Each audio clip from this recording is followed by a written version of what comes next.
বর্তমানে পশ্চিমবাংলার বিভিন্ন প্রান্তে ফুল চাষ হয়, কিন্তু আপনারা কি হেলিকোনিয়া নামের ফুলটির কথা এখন অবধি শুনেছেন? না শুনে থাকলে কৃষি বার্তার আজকের পর্বটি আপনাদের জন্যই। এই বিশেষ ফুল অর্থাৎ হেলিকোনিয়া ফুল বর্তমানে কিন্তু চাষ শুরু হয়েছে মেদিনীপুর সংলগ্ন এলাকায়। এছাড়াও হাওড়ার মল্লিকঘাট বাজারে কিন্তু এই ফুলের দেখা মিলছে। কৃষি দপ্তর থেকে কৃষকদের উদ্দেশ্যে বলা হচ্ছে বিকল্প ফুল চাষ হিসাবে এই ফুলটিকে বেছে নেওয়া যেতে পারে, কারণ এর বাণিজ্যিক মূল্য কিন্তু বেশ অনেকটা। তার কি কি কারণ হতে পারে? এই ফুল যে কোনো জায়গাতেই লাগানো সম্ভব। তাছাড়াও এই ফুল বহুদিন পর্যন্ত থাকে। স্বাভাবিকভাবে এই ফুল চাষ করলে কৃষক একটা ভালো অঙ্কের টাকা লাভ করতে পারবেন। আর সেই সম্পর্কিত বিস্তারিত তথ্য নিয়ে আপনাদের সঙ্গে আমি দেবস্মিতা। কৃষি বার্তায় আপনাদের সকলকে জানাই স্বাগত। বর্তমানে জলবায়ু পরিবর্তনের জন্য বিকল্প ফুল চাষ হিসাবে এই হেলিকোনিয়া চাষ আপনারা কিভাবে করবেন, জমি প্রস্তুতিকরণ কিভাবে করবেন, সেই সম্পর্কিত বিস্তারিত তথ্য জানাতে আজ আমরা আমাদের সঙ্গে পেয়ে গেছি নদিয়া 2 কৃষি বিজ্ঞান কেন্দ্রের হর্টিকালচার বিভাগের বিষয়বস্তু বিশেষজ্ঞ শ্রী দেবব্রত বাসন্তিয়া স্যারকে। আমরা স্যারের মুখ থেকে বিস্তারিত তথ্য জেনে নেব। তো আজকে আমাদের কাছে এই যে ফুলটা আছে, এটা হচ্ছে হেলিকোনিয়া। খুবই একটা, যদিও নতুন ফুল নেই, তবে আমাদের এলাকার জন্য এটা একটা নতুন ফুল এখনো। তো এর উপরে অনেকগুলো এর স্পিসিস আর ভ্যারাইটি আছে। দেখা গেছি মোটামুটি 200 উপরে এর ভ্যারাইটি পাওয়া যাচ্ছে। আমরা আজকে এই ভ্যারাইটি যেটা আমি হাতে ধরেছি আর এখানে যেটা আছে সেটা হচ্ছে এর একটা জাত, একটা শর্ট ডিউরেশন ভ্যারাইটি। এটাকে আমরা গোল্ডেন টর্চ ভ্যারাইটি বলে থাকি। খুব কম সময়ের মধ্যে এই ফুলটা ফুটেও যায়, 2 থেকে 3 মাসের মধ্যে এই ফুলটা চলে আসে।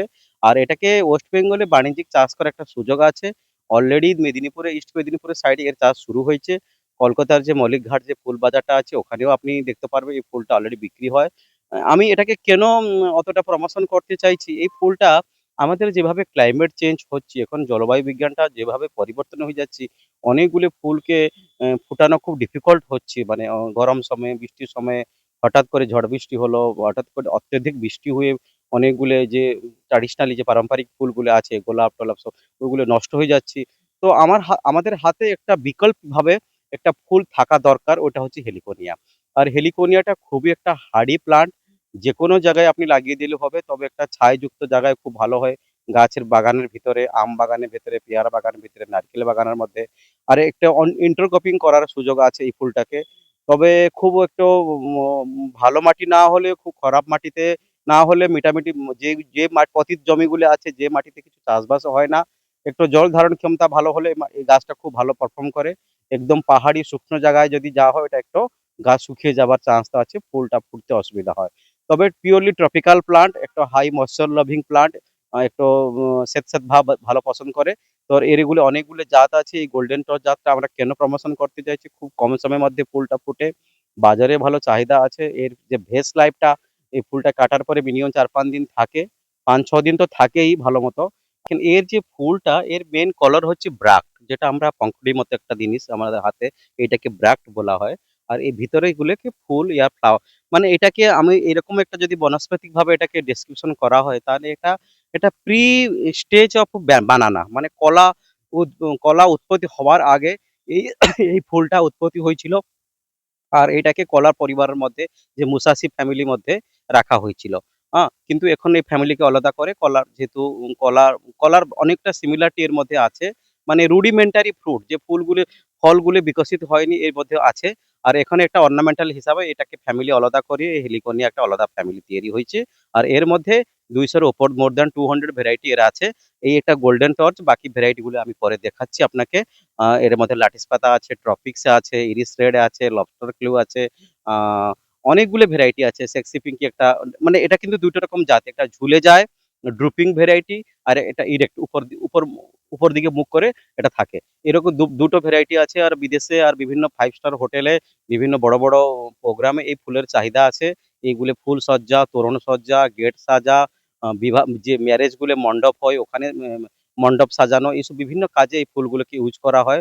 যেহেতু এর লাইফটা খুব লম্বা, মানে ভালো একটা লাইফ থাকে, কলরটা সহজে নষ্ট হয় না।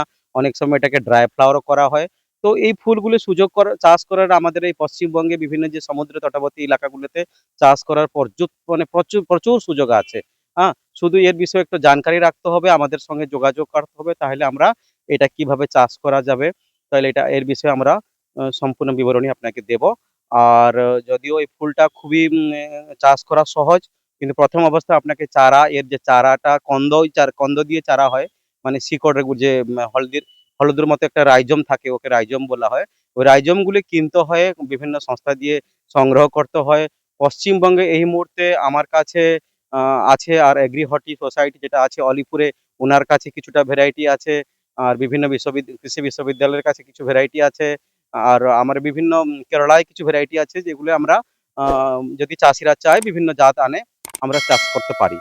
কেন আমি কিন্তু গোল্ডেন টর্চ এই ভ্যারাইটিটা চাষ করতে কেন আপনাদেরকে অ্যাডভাইস করছি, কারণ এটা খুব তাড়াতাড়ি ফুল ফুটে যায়, আর প্রচুর মাত্রায় ফুল সারা বছর ফুটে থাকে, কোনোভাবে কোনো প্রবলেম নেই। তবে আরো কিছু জাত আছে যেগুলি ফুল ফুটতে একটা সময়, লম্বা সময় লাগে, আর ওটাকে আমরা বলি ১ বছর পরে পর্যন্ত, ১ বছর পরেই ফুল দেয়। সেটা ইরিস রেড আছে, সেই বিভিন্নবারই লম্বা সময় লাগে, তবে ফুলের দামটা বেশি। আপনি কিন্তু এই গোল্ডেন টর্চটা করলে খুব তাড়াতাড়ি আপনি শীঘ্র ফুলটা পেয়ে যাবেন। তো এখন দাম রয়েছে এর বাজারে দামটা আমরা যে দেখেছি, ৪-৫ টা ফুল ৩০ থেকে ৪০ টাকা করে মল্লিক ঘাটের যে বাজারটা আছে। যদিও ফুলটা খুব পপুলার এখন হয়নি, সব বাজারে তো আসেনি। তবে যে বড়, বড় যে ফুলের যে মন্ডিগুলো, বাজারগুলো আছে হোলসেলিং, ওখানে কিন্তু পাওয়া যায়। ব্যাঙ্গালোরে কিছুটা ফুল বিক্রি হয়, সাউথ ইন্ডিয়াতে বিক্রি হয়। তবে দিল্লিতেও ভালো একটা বাজার আছে। এটা শুরু হলে বাজারে একটা বড় সমস্যা হবে। যোগাযোগ করতে?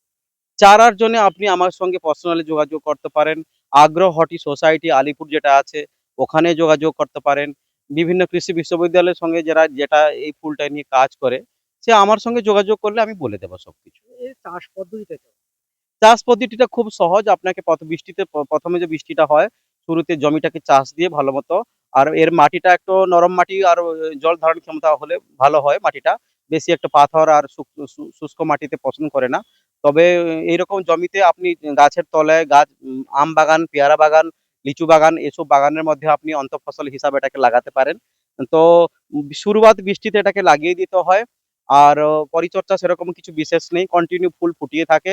মাঝে, মাঝে জল-টল দিতে হয়। যখন গরমের সময় সেচটা না দিলে ফুলটা ঝিমিয়ে যাবে, ফুল বেরোবে না ঠিকমতো, সাইজটা ছোট হয়ে যাবে। তাহলে গরমে সামার সিজন যেটা হচ্ছে, এটা ইরিগেশন দেয়া লাগে। দূরত্ব কত নির্ভর? দূরত্ব আমরা বলি সবাইকে, মানে এই যে ছোট জাত যদি গোল্ডেন টর্চ হয়, এটা ১.৫ মিটার মতো দূরত্ব দিলে ভালো হবে। কারণ গাছটা ডালপালা তো যদিও নেই, একদম কলার মতো বিভিন্ন ওর চারা বেরিয়ে একদম জায়গাটাকে কভার করে নেয়। ১-২ বছরের মধ্যে পুরো বাগানটা কভার হয়ে যাবে। একবার তব লাগালে কত হ্যাঁ, একবার লাগালে কভার হয়ে যায়। আর একবার লাগালে এটা মিনিমাম অনেক দিন থাকে, ৫ থেকে ৬ বছরের মধ্যে থাকে। কিন্তু একটা প্রসেস হচ্ছে, যখন ফুলটা কাটা হবে, আমরা সবসময় চাষীদেরকে বলি কি এর গোড়া দিয়ে কাটা হবে। যেরকম আমরা কলা কান্দিটা কাটি, একটা গাছকে পুরো ওখান থেকে বার করে সরিয়ে দিতে হয়।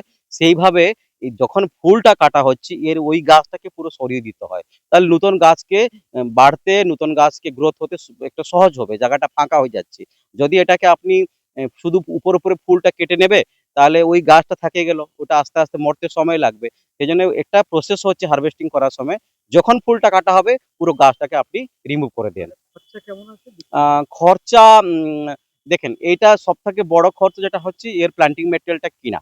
এর চারা কিনাটাই দাম পড়ে। অনেকগুলো ভ্যারাইটি আছে যেটা খুব এক্সট্রিমলি বড়, বড় জাত আছে, খুব ভালো জাত। এর একেকটা কন্দর দাম হচ্ছে ৭০০ থেকে ৮০০ টাকা। হ্যাঁ? একেকটা কন্দ। ওইগুলো আমি যাচ্ছি না। সেক্সি পিঙ্কি যে ভ্যারাইটি, লবস্টার যেটা ভ্যারাইটি, আর অনেকগুলো জাত আছে, এগুলোর দাম একটু বেশি। কিন্তু এই গোল্ডেন টর্চ দাম আপনি ১০ থেকে ১৫ টাকার মধ্যে একেকটা চারা আপনি পেয়ে যাচ্ছেন। যেহেতু এটা খুব প্রচলিত জাত। এটা অলরেডি চাষ হয়ে চলছে। চারাও বিক্রি করতে পারে? চারাও বিক্রি করতে পারবে। যদি ওর কাছে হেলিকোনিয়ার কালেকশন ভালো আছে, ও হেলিকোনিয়া প্ল্যান্টিং ম্যাটেরিয়াল যে তৈরি করে নার্সারির মাধ্যমে বিক্রি করতে পারবে। হ্যাঁ? এর একটা রেয়ার পিসেস মধ্যে যায় এটা। হ্যাঁ? একবার লোক কিনবে, বারবার তো কিনবে না। কারণ একবার কিনলে ওটা বাঁচিয়ে রাখবে। আর হেলিকোনিয়া কিন্তু একান্ত পছন্দ করে। একটা এমনি ফসল, একান্ত জায়গায় ওটা চাষ করলে ভালো। বেশি ডিস্টার্বেন্স না করাটা ভালো ফুলটাকে। আমরা শুনলাম বিকল্প চাষ হিসাবে এই হেলিকোনিয়া ফুল চাষ যদি করা যেতে পারে, তবে কিন্তু কৃষক অল্প পরিচর্যায় এবং ভালো মতন প্রশিক্ষণ নিয়ে করতে পারলে আগামী দিনে এর ভালো বাজার পেতে পারেন। তাই আপনারা যারা ভাবছেন এই ফুল চাষে এগিয়ে আসবেন, তারা অবশ্যই কৃষি বিজ্ঞান কেন্দ্রে যোগাযোগ করে সঠিকভাবে এই বিকল্প ফুল চাষ সম্পর্কে জেনে এগিয়ে আসলে আপনারা লাভবান হবেন বলে আমরা আশা রাখছি। এরকম আরও নতুন নতুন তথ্য জানতে অবশ্যই ফেসবুকে আমাদের কৃষি বার্তা পেজটিকে ফলো করে রাখুন এবং ইউটিউবে কৃষি বার্তা চ্যানেলটিকে সাবস্ক্রাইব করে বেল আইকনটি প্রেস করে রাখুন। যাতে সবার প্রথমে নোটিফিকেশনটি আপনার কাছেই পৌঁছে যায়। নমস্কার।